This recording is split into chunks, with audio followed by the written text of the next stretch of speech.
langsung tiba-tiba Dapur Solo ini, nama Dapur Solo ini kan baru 2007. Oh 2007 Ya, Dapur Solo. dipatenkan 2007. Tapi awalnya dari 1988 saya jualannya rujak, Pak.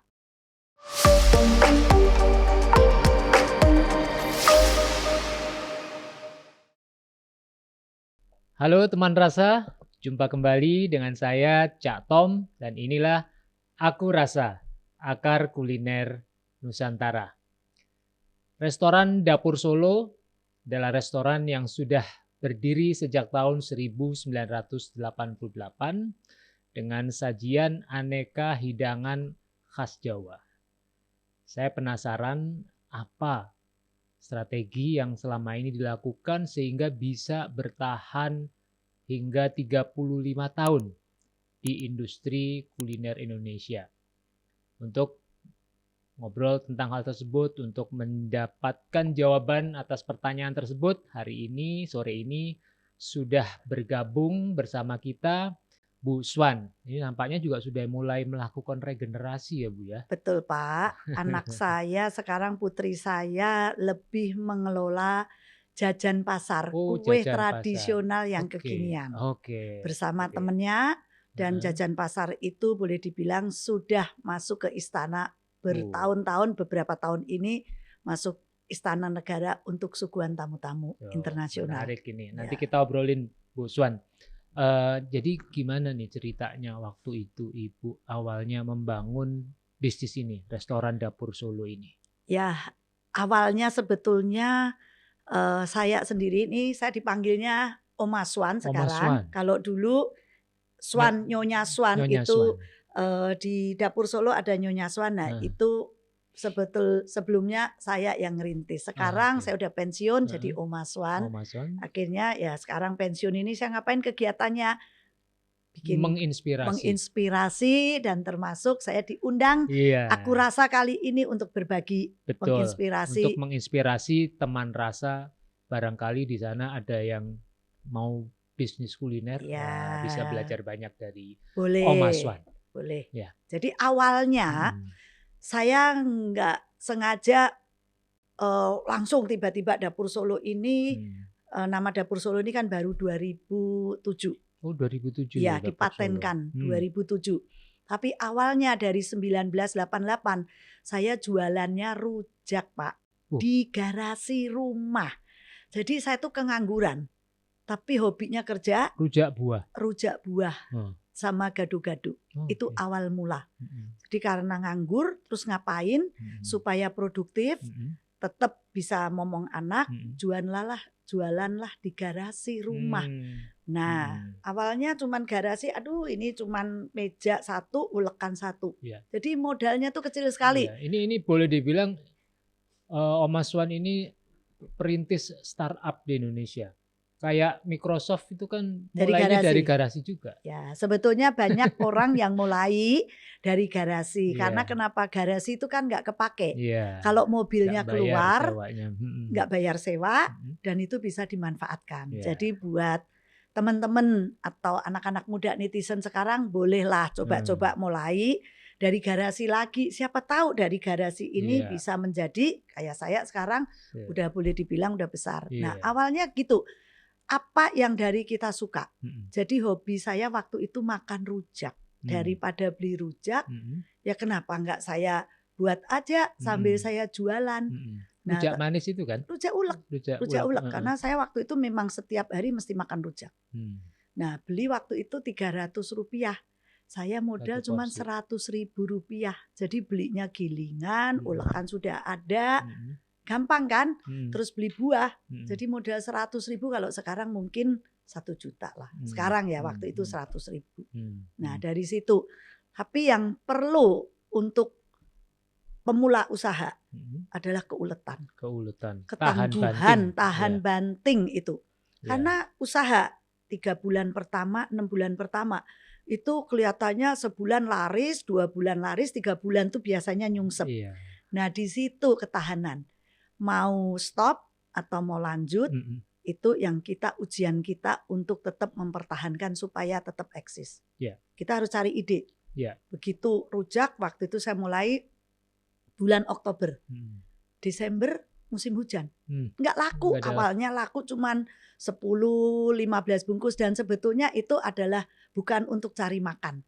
Ngisi kesibukan, dapat duit buat jajan atau ya buat beli baju. Jadi bukan buat utama. Nah 3 bulan drop terus ngapain lagi? Waduh udah rasanya juga udah pengen udahan.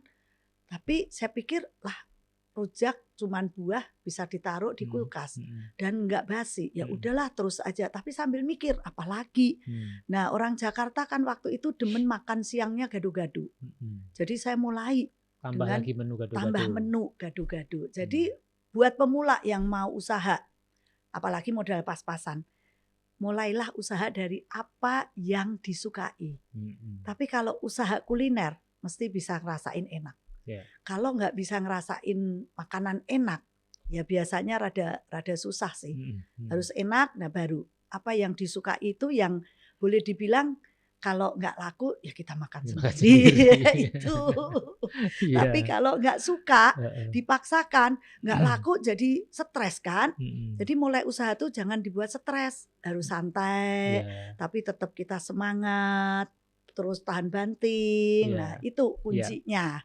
Nah tadi dari tahun 88 dari sebuah garasi dengan satu menu awalnya kemudian jadi 2 menu, ya gado-gado. Kan? Kemudian kapan kemudian keluar dari garasi itu? Nah berapa lama? Nambah Nambah lagi dari gado-gado. Padahal gado-gado awalnya juga lucu sekali itu pengalaman. Saya supaya orang tahu karena di garasi di sebuah perumahan. Gimana orang tahu? Dulu belum ada sosial media, belum ada medsos, belum ada. Hanya selebaran pakai brosur. Ini maaf nih saya pinjem. Brosur saya tuh ini kan fotokopi Pak, satu begini. Saya fotokopi setengah. Mau rujak nomor telepon. Kebetulan saya ada nomor telepon masih telepon Telkom. Telkom itu ya langsung. Terus kelilingnya gimana? Tiap sore saya bawa anak saya naik sepeda, tak dudukin di boncengan depan kan masih setahun, keliling nyebarin brosur. Jadi brosur kan murah. Nah dari situ saya dapat pelanggan. Tapi itu pun juga susah kalau kita nyebarin nggak rutin. Kadang orang tahu, kadang nggak. Nah kalau enak biasanya itu nanti dari mulut ke mulut. Itu yang ternyata setelah saya jualan gado-gado, orang kan mau tuh gado-gado. Itu pertama jualan juga nggak enak Pak. Saya juga nggak suka makan gado-gado. Saya blender kacangnya kok nggak enak. Saya beli gado-gado di abang-abang kok enak. Ini nggak enak. Tapi nekat saya jual. Waktu itu ada yang beli, jadi promosi. Besok saya ada gado-gado. Ya udahlah, mungkin karena kasihan kali ya tetangga beliin. Dia langsung telepon loh. Ini gado-gado apa nggak enak kayak begini. Saya makan gado-gado biasa enak nggak enak. Ya udah saya hari itu di telepon saya muter otak untuk gimana bikin gado-gado enak. Dan ternyata saya harus beli gilingan lagi yang kayak daging. Setelah saya uji coba besoknya saya ganti gado-gado yang kemarin komplain nggak enak. Nih cobain yang ini. Nah ini enak gado-gadonya. Ada rasa asin, manis, pedesnya berasa.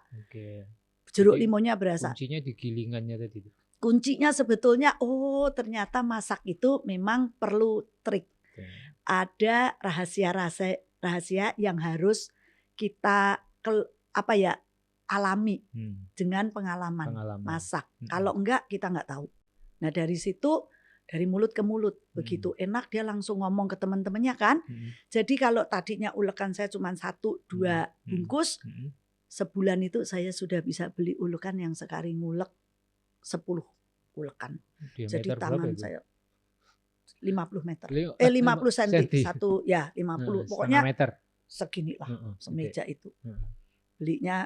Jadi dia kayak begitu. Dari saya nggak bisa ngulek, akhirnya tangan saya gede sebelah. Karena ngulek sendiri. Nah ini biasanya kalau anak-anak muda sekarang, kalau mulai usaha, jangan belum kita ngalamin udah diserahkan ke orang. Kita harus ngalamin dulu sampai kita tuh bosen baru kita ajarin orang lain untuk menduplikasi. Kalau anak sekarang kadang-kadang baru seminggu udah mau jadi bos. Kalau dulu saya benar-benar ngalamin sampai tangannya gede sebelah. Nah baru itu. Nah dari situ mulai tambah lagi. Tambah ayam menu goreng. apa lagi? Ayam goreng. Ayam goreng saya belajar langsung ke Solo. ke saudara suami saya di Solo. Awalnya juga gitu, ada cerita lucu yang saya tuh jualan cuma 1-2 ya namanya di garasi apa yang ada di alat rumah tangga yang dipakai. Jadi belum industri. Kemudian saya dipesenin 100 ekor ayam. Karena 1 bulanan biasanya ada orang yang sebulanan, 7 bulanan kan pakai itu. Saya bingung tiba-tiba saya 100 ekor terus masa saya tolak? Enggak. Tapi karena saya keliling tiap hari saya lihat, oh kok itu ada pengusaha catering. Saya waktu pertama itu gini, kalau saya beli habis dong untung saya semua. Terus kalau nggak dibeli sayang. Mikir gimana ya, pinjem alat Pak. Saya terpaksa nggak punya malu. Saya ketok itu yang catering, boleh nggak saya pinjem pancinya yang gede-gede. Ya terus terang aja ngomong. Kenal? Nggak kenal, saya ketok aja. Kok boleh minjem pancinya? Satu komplek, satu komplek. Jadi saya jualan ayam dipesenin, bilang aja gitu, pesenin tapi belum punya modal untuk beli panci, boleh nggak saya sewa? Sewa. Nah kalau boleh, ya karena mungkin justru karena kita apa adanya, orang jadi ya udah pinjem yang pas dia juga nggak pakai siang harinya. Nah di situ saya berhasil buat 100 ayam dengan panci pinjeman. Nah habis kalau tak hitung-hitung, wah untungku rugi ya kalau terus dapat pesanan 100. Kalau cuma sekali-sekali, baru waktu itu juga pesanan baru 5 ekor, 10 ekor, paling banyak 15 kan panci rumah tangga bisa. Ini mesti beli kompor gede, panci gede, akhirnya saya minjem. Tapi berhasil, nah dari situ mulai pesanannya banyak, ya akhirnya saya beli panci gede. Jadi pengalaman-pengalaman lucu dan unik kalau saya flashback ke belakang gitu. Kok bisa ya? Tapi ternyata ketekunan kita, keuletan kita, itulah yang membuahkan step ke depannya itu kita bisa maju. Betul. Nah, tahun berapa mulai pindah dari garasi? Nah, ke ruko 2000 kurang lebih tahun 1990. Ya. Di daerah mana itu? Sama di Sunter. Karena kebetulan suami saya waktu itu kerja dapat inventaris rumah di Sunter. Jadi saya cikal bakalnya dari Sunter. Jadi orang-orang di situ ada kebetulan ada kantoran, Astra, ada perumahan ya. Kita ngelayanin dagang mulai dari jam 9 sampai jam 5 sore udah selesai. Tapi begitu pindah ruko, saya harus jualan sampai malam. Karena itu udah nggak main-main. Kalau dulu di garasi iseng-iseng, kalau ini udah serius. Komitmen. Gitu. Baik. Nah, lalu 2007 pakai brand Dapur Solo. Ya. Kenapa pilihannya Dapur Solo? Karena waktu itu lagi banyak musim dapur. Saya ingat ada dapur Babah. Yang ini dapur semua tuh lagi dapur musim. Dapur Sunda. Nah, kebetulan saya dari Solo. Apa salahnya kalau Solo sendiri dipatenkan nggak bisa. Solo, kota Solo itu nama brand, nggak bisa dipatenkan. Jadi saya tambahin Dapur Solo, itu bisa. Nah kemudian Dapur Solo banyak yang pakai. Pastinya orang akan dari Solo bikin Dapur Solo. Saya tambahin Nyonya Swan. Jadi itulah yang patennya saya bisa pegang karena Dapur Solo Nyonya Swan. Gitu. Dan menunya memang kemudian terkait dengan masakan Solo, masakan Jawa. Ya masakan Jawa. Jadi karena kenapa Jakarta ini kan banyak orang-orang Jawa yang menghuni kota Jakarta. Biasanya mereka kan kangen. Wah ke Solo, Jogja kepengin. Tapi kan kalau namanya pulang Solo sekarang gampang naik pesawat, tol gampang. Dulu kan pulang kan harus naik bus malam.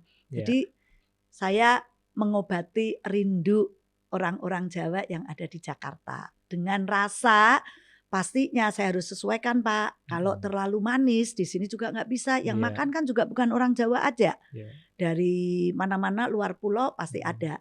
Jadi rasanya tetap otentik Solo, khas Solo. Tapi manisnya saya kurangin. Karena orang Jawa begitu orang, makanan Jawa manis. Nah itu mulai saya kurangin. Jadi saya resepin sendiri dengan standar resepi yang saya olah. Biasanya kalau saya membuat satu menu itu 5-10 kali baru saya ketemu formula yang tepat. Itu yang saya bakukan sampai sekarang.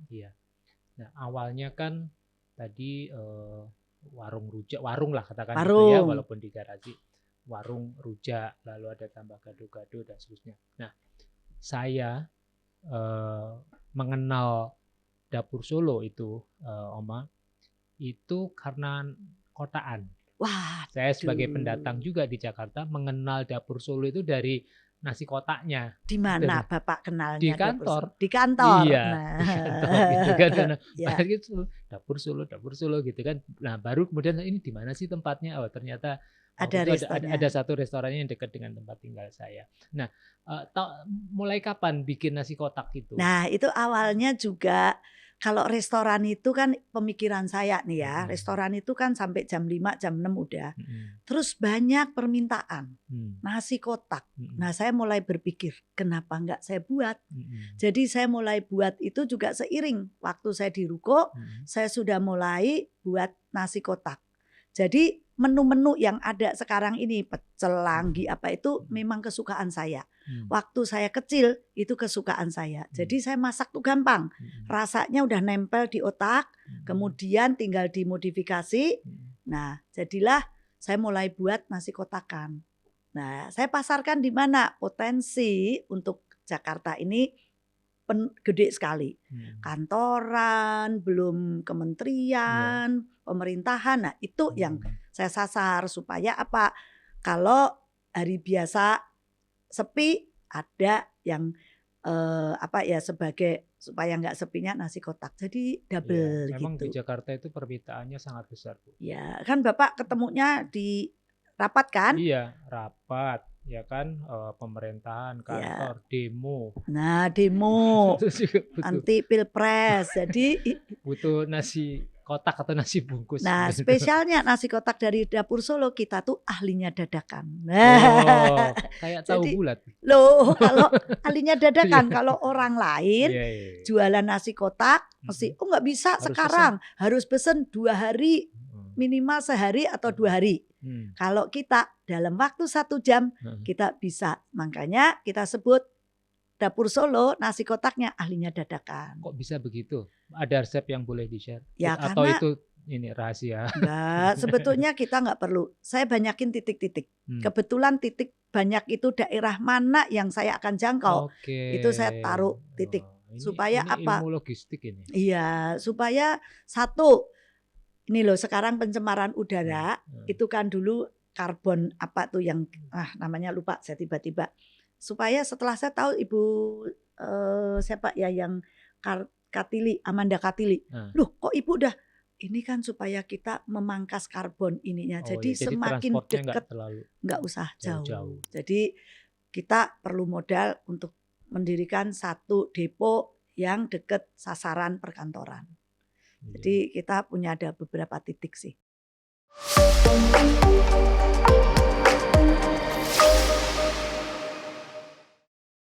Inovasinya sebetulnya kalau Dapur Solo bagaimana menjaga rasa tetap otentik dan gimana mempertahankan pelanggan, apalagi sekarang disrupsi ini banyaknya pelaku di kuliner, pemain baru, anak-anak muda kuliner, ya mau nggak mau kita juga harus tetap kreatif, memikirkan bagaimana kelangsungan ini, apalagi brand kita udah boleh dibilang legendaris. Jadi itu yang boleh dibilang top of mind. Ya, orang udah nempel. Kalau makanan Jawa apa sih? Dapur Solo. Kayak orang mau ayam yang K itu ya. McD burger udah pasti ada ininya. Nah, kita juga top of mind-nya itu harus dapat. Dan itu tidak mungkin bisa tercapai kalau brand itu adalah lamanya waktu buat saya.